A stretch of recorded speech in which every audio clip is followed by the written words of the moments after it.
what I would like to see are more women, or around the table. I'd like to see more women leading, because until this is, for me, this is my experience. You can have the most progressive men sitting around the table, the nicest men sitting around the table, but when it's 80 versus 20, like, it doesn't, they can't, it's human nature. You can't help but kind of become very clubby with somebody that you know better, from a gender standpoint, like, you understand each other better. And I just would like to see more women around the table so that there's more of an equal balance, and so that we can actually get our best work done. A visionary woman who gets things done. Our guest today, Jessica Kogan, knows how to do both also. Her career began with a bang, helping brands like Donna Karan, Elizabeth Arden, and Urban Decay develop communication strategies and reinvigorate their image. But she was also forming a healthy obsession with something novel at the time, the internet. Ultimately, the call of opportunity coming from the digital world became too loud to ignore, so she picked it up. After continued success aiding major brands like Prada, Gucci, and Armani in carving out their digital niches, she found herself ready for something new. She co-founded Cameron Hughes Wine and never looked back.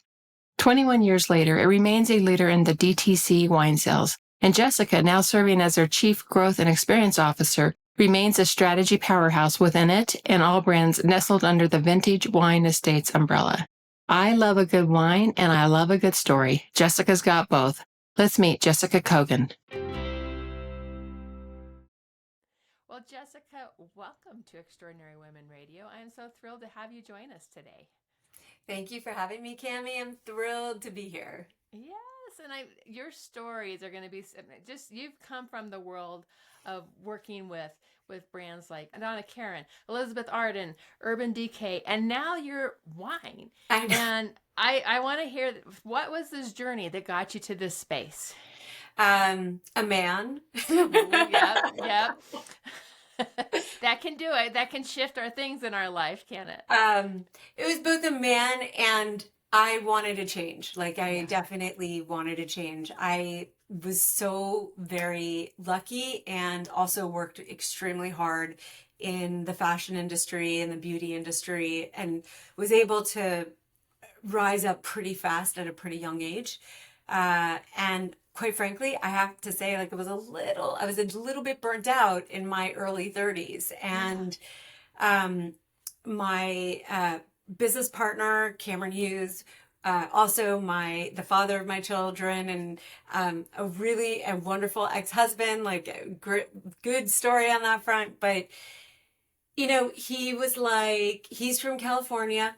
And he had moved back to California. I was living in New York City. I went to NYU. I'd been there for a long time, worked at Donna Karan, worked at Hill & Knowlton, worked with these wonderful brands, and worked at a web design and development company called Razorfish. And I just was ready for a change. And Cam was like, come on out, come to San Francisco. And I figured, you know what, I'm young. Why not? We don't know each other super well. It's all good. I can always go back. I have a career. It's fine. And I remember my parents were just like, wait, what are you doing? And wait, what? You're moving across the nation? What are you talking about? And I come from a really small family. And so they were just a little shocked, a little stunned. But it was a very scary choice, but it was the best choice, and I've never really looked back. And Cam at the time, he grew up in wine country here in California. People think of wine country as Sonoma and Napa, but actually the Central Valley is really wine country. It's actually 2 times as big as Napa and Sonoma combined. It's the fruit basket of America. And so there are, hundreds of thousands of acres of vineyards and almond trees and oranges, everything you can imagine. And Cam grew up in Modesto, where wine is big. That's where Gallo is based, and the wine group. And he had been working in wine for some time. And when I moved out here, we were just I was working for a web design and development company. I had built helped build Schwab.com. I don't know if you trade stocks, but a site that enabled trading without calling your broker. So super exciting. And I'd also built a site called tolerance.org for the Southern Poverty Law Center, which was a rubric around tolerance for teachers in America in their classrooms. And I moved out here. I was working on a project for them for Razorfish. And Cam and I went out to have dinner, and we had this bottle of wine, and it was just really overpriced and really gross. And I'm not even gonna like use elegant words to describe what happened. It's just gross and overpriced. Have you ever had such an experience with with a bottle of wine? Yeah, where you bought a bottle of wine, you're like, this is just too much money for what it is. And Like, yes. like what just happened here? Yeah. And so it was really I was talking to Cam, and I said, so what do you think? And he's like, I can do this better. I can do this better. And I said, okay, like, how are we going to do this? And he's like, well, we're going to go, talk to people in the industry, and we're going to go source some high-end wines. And I said, well, I don't know how to make wine, but I know how to market stuff. Right, And right. so You had all that e-commerce background and exactly. Yeah. And so he was like, okay, well, I don't really know if people are going to buy wine online, but you can try. And There it apparently began. people do buy wine online. Apparently. I've bought wine online, so yes. Apparently. And so that's really what happened. And, the company just skyrocketed very quickly to fast success. A lot of people in our industry. Was this? I'm sorry? How long ago was this? 2005. Okay. In 2005 is when we launched the business. And I would say like 2011, 2012 was when it really hit its stride. And in the wine industry, and if you're into wine, people really compare Cameronese wine to like the Warby Parker of wine. It's just like really good wine, great price, awesome service, and only available online. And the company was acquired in 2017 by Vintage Wine Estates, which is a much larger wine holding company. And they asked me to stay on to run their direct-to-consumer business, which meant like tasting rooms and hospitality. And I'm like, I have no experience in that stuff. But at the end of the day, really, it is very... what I do is all about the customer experience. I mean, brand marketing really is about, if you're really into it, it's about the experience. And so it made sense and helped really turbo grow that business. And the company went public in 2021. And I continue to work with them and in a different capacity than what I was doing before. Now I really get to be at the nexus of direct to consumer. So, buying from a supplier online, like directly to the information you read on Safeway.com or, Target.com, where those two worlds are kind of colliding. I get to really kind of play a really important role in the customer experience and telling the story of our brand. So, that's so I'm very cool. lucky. That's so cool. And what a fun job. And when you think about that direct to consumer, what's it mean to you? I mean, what's that when it touches your heart? What does that mean? It means talking to the people. Yeah. Like I've always been a person who learns by meeting and talking and engaging with people. Yeah. And I'm not a big fan of like organizations that stand in the middle of that relationship. Right. So as you are in this place where you get to do that on a regular basis now, where is it going? What do you hope changes and shifts in the way the company delivers into the direct consumers? I mean, I would very much like to see for just in general. So my world really is digital. Like I live in the digital universe. Right. And the beautiful thing about the digital universe is the democratization of information. Right. everywhere. downside is the democratization of information. And so my hope is that by getting customers closer to the source and having honest, real transparency, we're really taking them, meet people like me, people like you, on a really special journey. And that's kind of like my dream for direct to consumer. It's that it's a place where customers turn to feel connected, engaged, heard, versus kind of the didactic of walking into a store and it just like, it's like pick this up, pick that up. And that there's a place for that. There's a place for that, but more of like getting deeper. So is it story? I mean, is story an element of that where you're really telling the winery story? And I mean, I was even just reading your... Yes. I mean, it's very similar to like kind of like, I feel like when I've heard you speak about coaching, it's like telling, for a woman, like tell your brand story, like get to the essence of you. And it really is a bit about that. It is, wine, any product. I mean, there are commodities and there are non-commodities. Wine isn't a commodity and it's hard to make. It's expensive to make. And there's typically a pretty interesting story behind it of how it was created. Even if it's very inexpensive, it typically had to go through a pretty intensive think before it happened. Right. So, definitely had. It's this evolution. I mean, I can just think of some of the wineries that we've gone to, and I love to just hear like the family stories behind that, or just how things came to be. So it's just such a beautiful evolving of, you do feel closer to it when you can know those. It's such an interesting business in that way, where I don't know a lot of businesses where the intergenerational story is such a huge part of the story. It is very interesting. I mean, of course you have wines out there that are just created brands, right? Like you have Apothic or Cherry Pie or Cupcake. I mean, it's not based on a family story. But then you have these, estate wines. I mean, one of ours is the Cundy family. They've been farming the same area since like 1892. Oh my gosh. And it's 5 generations of Cundys who've owned this land and farmed it,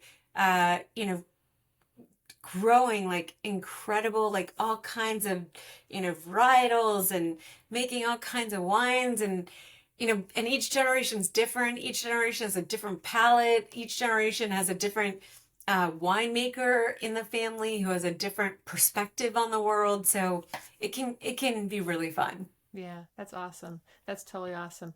So one of the things, I mean, the wine industry is a male-dominated industry. How has it been being a woman in that industry? It's hard. Yeah.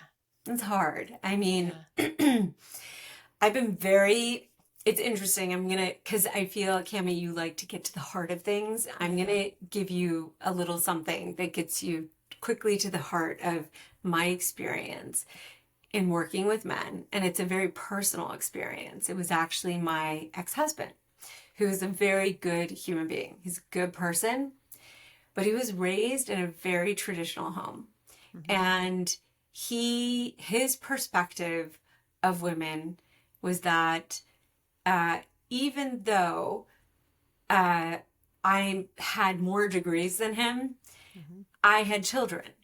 And so because I have children, he is by default the leader.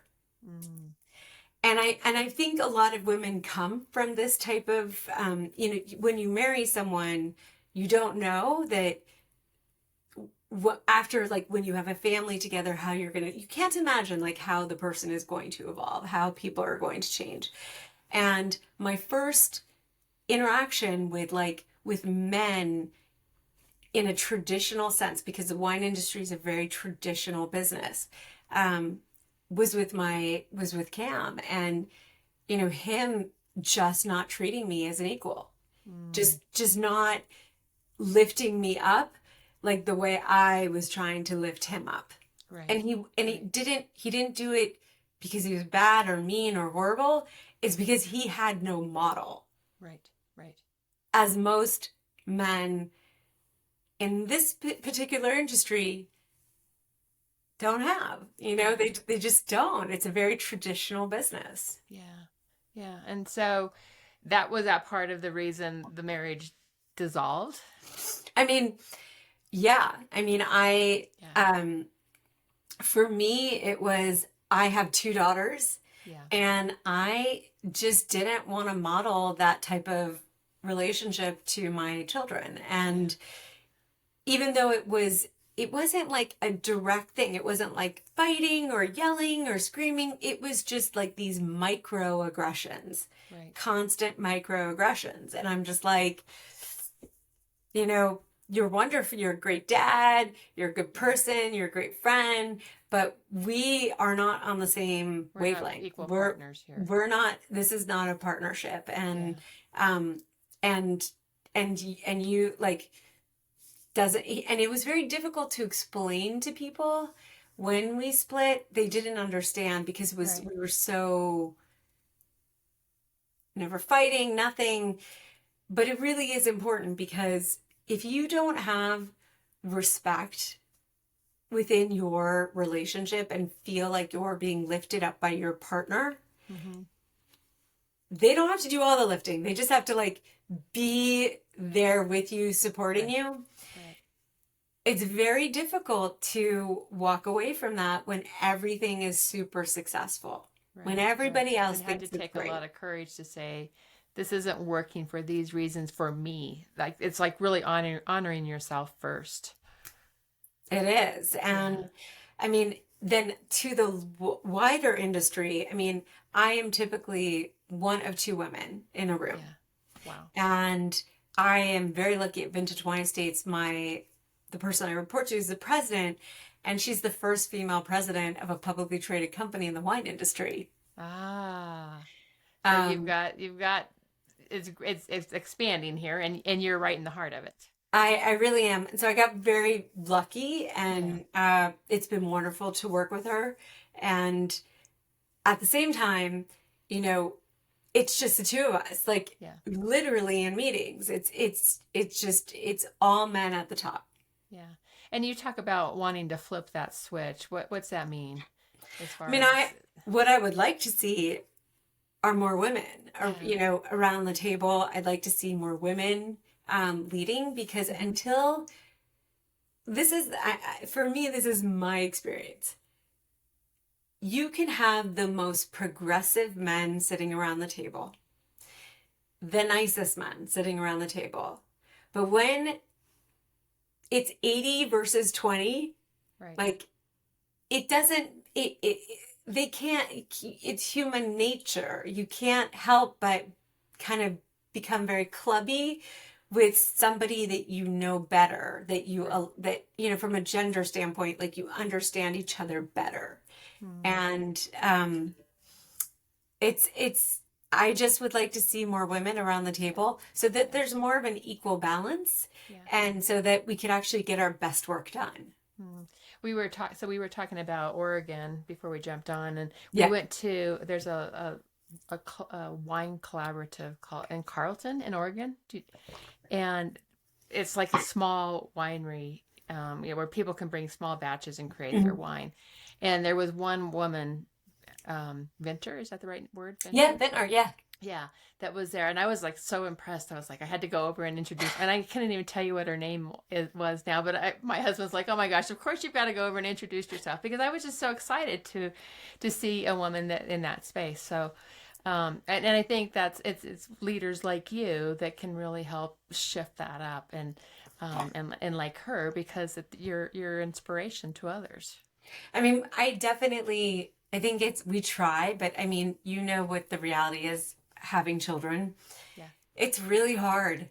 It's really, really hard to both, be strong, like, you know, find your way up through the ranks, Uh-huh. and also raise Yes. children. I get that. And My son was older when I was in the corporate world from the perspective where I was really raising through the ranks, and he was a little bit older.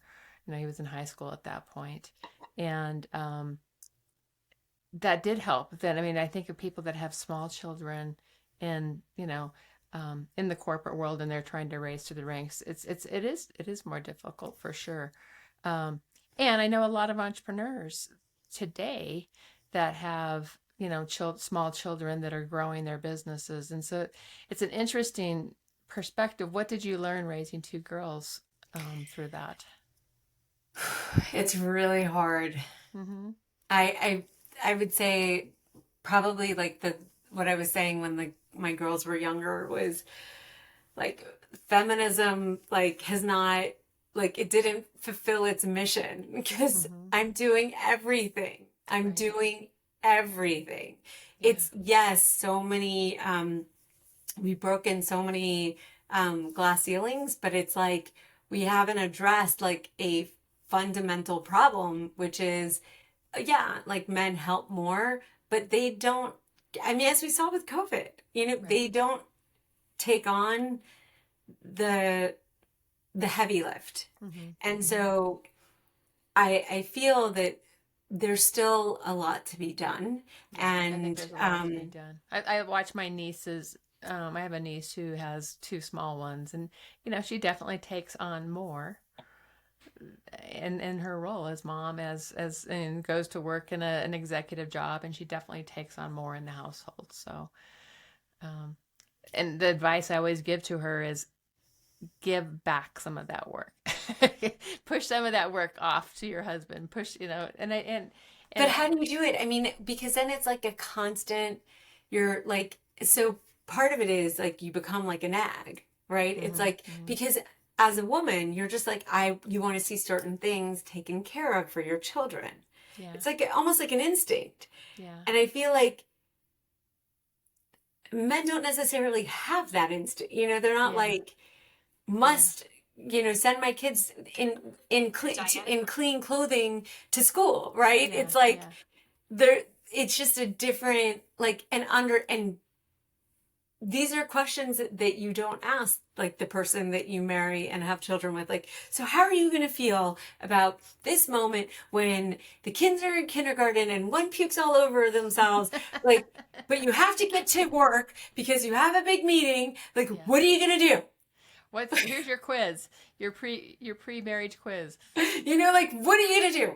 Yeah, I that is a good question because yeah, I think like most men would say, well, like I would just wipe off the puke in the car and give the kid to the preschool and I'm off, yeah, where yeah, as a mom, you're just kind of like, I yeah, shouldn't send my kids to school. The kid just puked. Like, to yeah. reorient.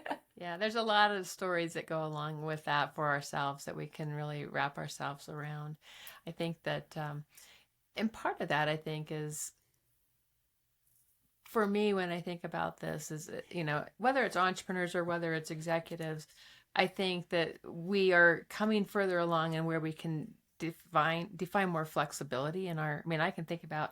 And I don't have little ones at home anymore, right? But I have a little dog that needs to go out and walk 3 to 4 times a day, right? Yeah. And so there's this building the flexibility into our businesses so that we aren't like just.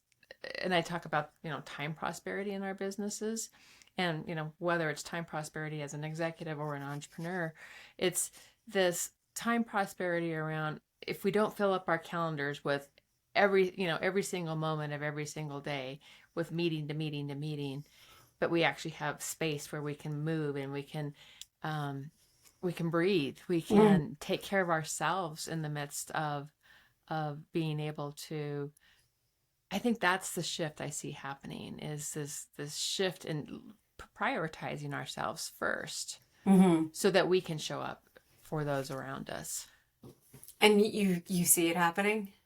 I see it slowly happening, right? I mean, it's and I think it's something that we have to really, you know, come to terms with for ourselves individually because I know I can be really good at getting things done Mm-hmm. and learning to step back and be able to breathe differently and to be able to move differently and make decisions differently so that we have that kind of space. And I don't ever see it as a full balance. I mean, work-life balance, I don't, what is that? But integration, how can we flow between these different roles that we play? I think that's an interesting question. I would agree. I would agree. I don't think anything really prepares you Yeah. for the flow, Yeah. if that makes any sense. Like when I went to college, like there was no like discussion about, what it would be like to flow between these two lives. And I think that is a really important place for us to meditate on and for us to discuss openly Yeah. and find solutions for. Right. Right. What were some of the solutions you brought into your life? Because you've got a 16-year-old and an 18-year-old now. What kind of solutions have you found that really helped you in that kind of way? I the truth is, like, the solutions that I found, I would not recommend to other people. I mean, I just like really grinned, I just like kind of just bared down and, white knuckled my way through it, to be perfectly honest. I didn't feel that I had any other choice. I also was very open. I had been very open and honest with my children about my limitations. Yeah. In that, I think that's a really important thing. really, Yeah. Oh, totally. I mean, my son is 39 at this point. So, this was a long time ago that he was that, small, but, I was going to school at nights. I was working during the day, and, I had a very full life when he was growing up. Um, and, I was like, Sundays were my stay at home time, not my Sundays were my studying time when I was in college. And he was small, and he learned, to be able to maneuver. So we had conversations around that. yeah. And there would be other times where he'd get more of my focus, right? And so it ebb and flow, Mhm. but we had to have real conversations with our kids. Yeah. And I was a single mom. I divorced his father when he was 4 years old. So there was this space of being able to, um, shift back and forth focus, Yeah. because I don't think we can ever be, we can't be all things all at once. It just doesn't work. But to be able to have real conversations with our kids, I think is really important. It is. I mean, I always say to my girls, like, at the same time, like, I'm like, you should have children. Like, I know that I always look like I'm stressed out and running around and just, just trying to like keep everything going. But I really feel like I didn't have, I really feel if somebody said to me, you may only do one thing in your life, Mm-hmm. and you're only one thing in your life, and that's it. Like, that you may do nothing else at all, and there still be food on the table.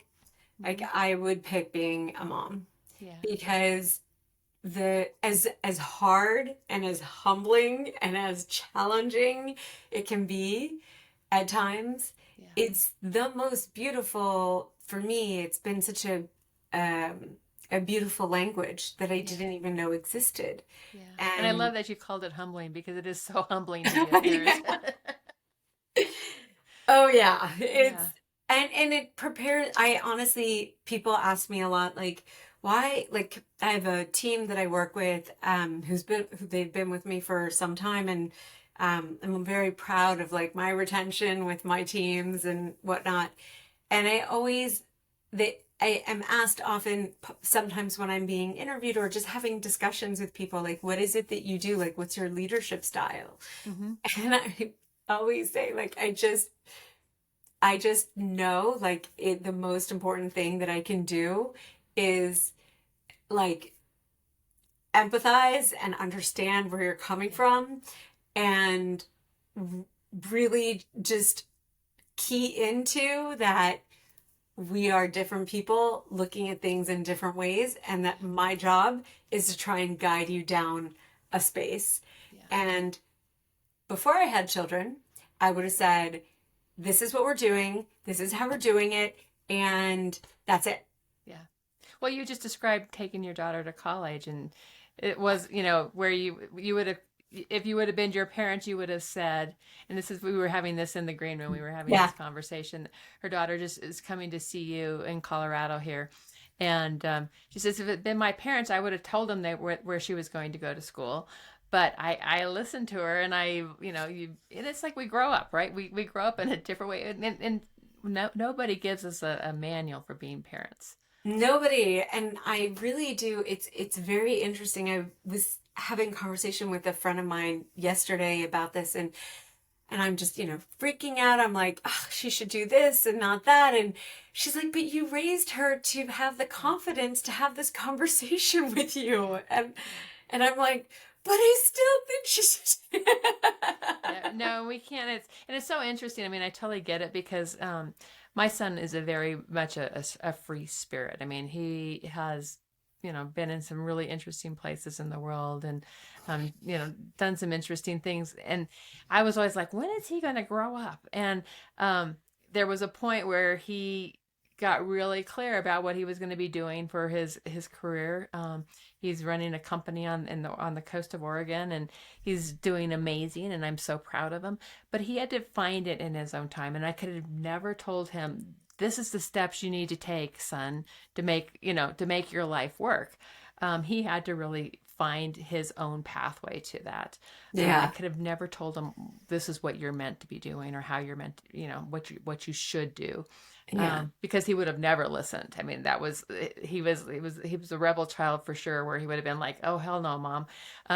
So No, totally. And yeah, and you are like such a powerful woman, and you're like, also, why isn't he doing, like, I modeled good behavior? exactly.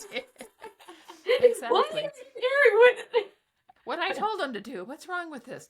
But what I'll say is, like, because he is 39 at this point, and I'm so proud of him, of the person that he's become. And he would not have become the person he is without taking the journey that he's gone through. Yeah. And so we have to just trust that we've given them this foundation that Yeah. can really support them, and know that we're always at that warm place of love to come home to.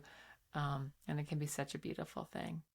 I think that's a metaphor for a career too. It's like trusting Totally. yourself, trusting, Yeah. like, trusting that you're going in the right path, in the right Yeah. way, and on the Yeah. right path. So you've made these multiple steps throughout your career, and what's that when you're thinking about the evolution of where you're going to go next? What's unfolding for you? Um, I am an entrepreneur. Yeah. I am. I think once you do it, Yeah. and I know that you coach quite a few women who have their own businesses. Yes. Uh-huh.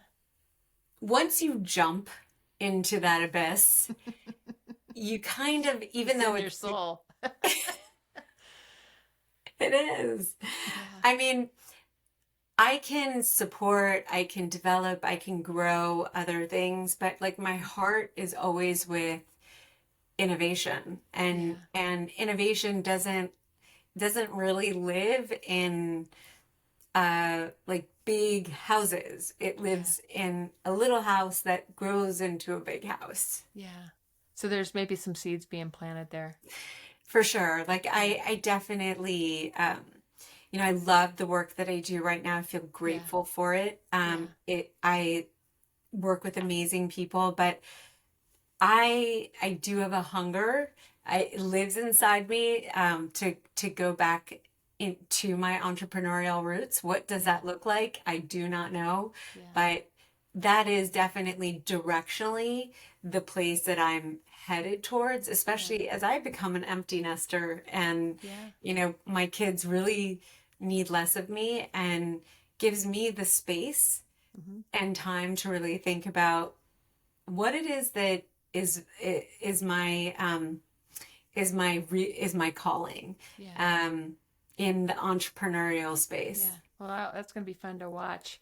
When you're thinking about all of the customer work that you're doing right now, that Yeah. direct to consumer and the e-commerce side of things, Yeah. what do you see as most, just knowing that we have so many entrepreneurs that listen, What do what I you see think, as most what? knowing we have so many entrepreneurs that listen to this show, Yeah. um, what would you say the biggest tips that you'd want to, your best wisdom around that work, Okay. applying in their own businesses? Yeah, I don't know if they want to hear it, but I'm just gonna say, I'm gonna say it from this person's perspective. There is no magic bullet. Yes, hallelujah. It you got to put in the time, you got to put in the work, and that time and effort will be rewarded, and hopefully you're a little bit lucky too, because Mm-hmm. luck plays into it as well. And if you believe in your product or whatever it is that you're selling, presenting, sharing, if you truly believe it in your heart, Mm-hmm. that you will win favor. You will find your customers. You will find people who will be attracted to what you're doing, Mm-hmm. because it all starts with you. Yeah, yeah, it's that inside out work that Yeah, why we're here, what we're doing, why we're doing what we're doing. There's a reason for that, and when we really tap into that, we can really show up, yeah, and allow people to find us. yeah. I mean, it's what people love about entrepreneurs is that they're willing to jump off into a space that is scary territory for most people. Mm-hmm. And that is, to me, like part of your superpower, right? It's Mm-hmm. your superpower.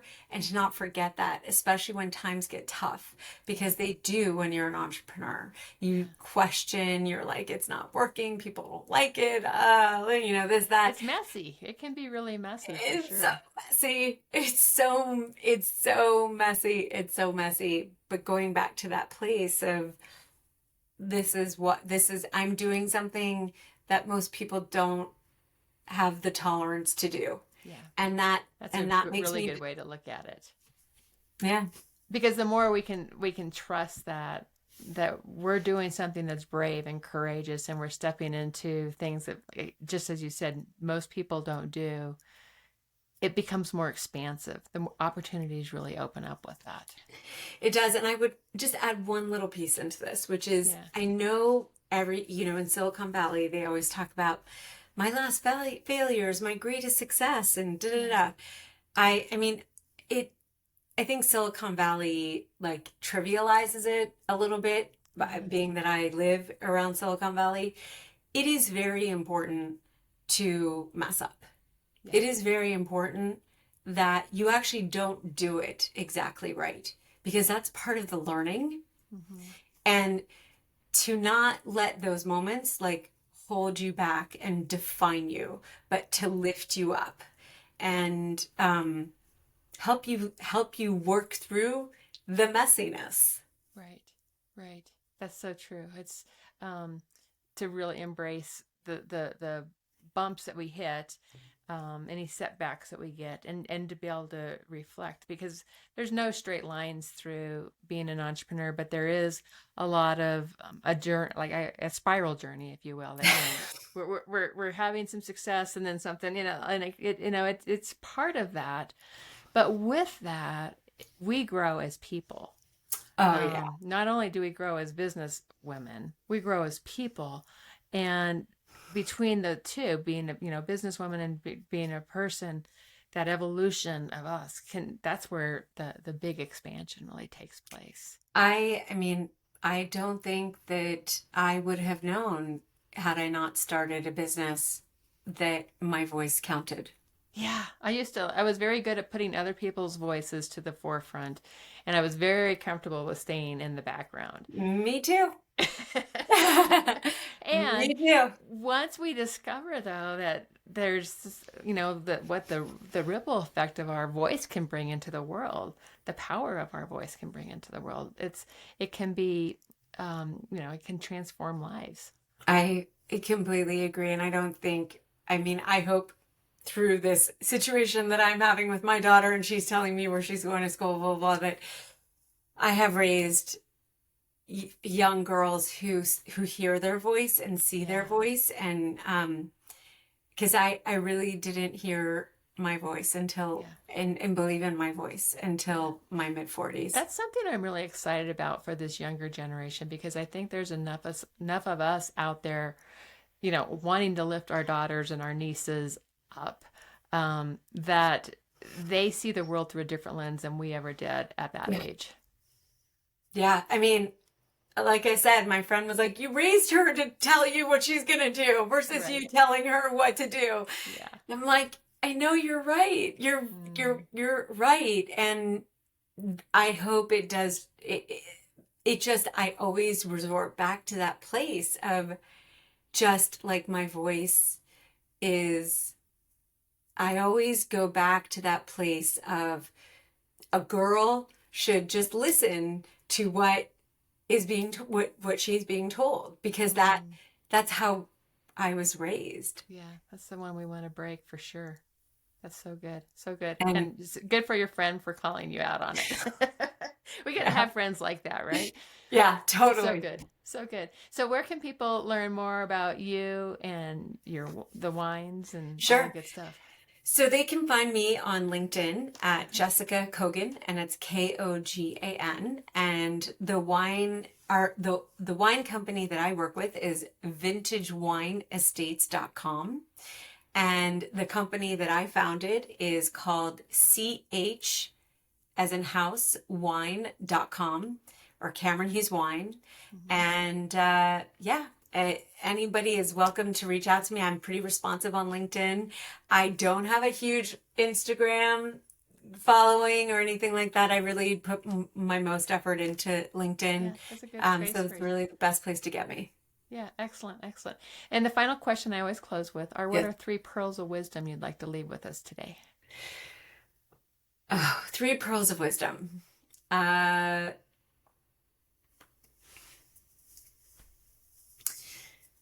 believe in yourself, even when the voices in your head tell you not to. Be grateful for your health and that you're alive. We can't do anything without that. And then third, try to taste the world. So good. So good. Jessica, this has been so much fun. And thank you for sharing your stories and your vulnerability and just all of you. It's really been a joy to get to meet you. Thank you, Cammie. Thank you for being with you.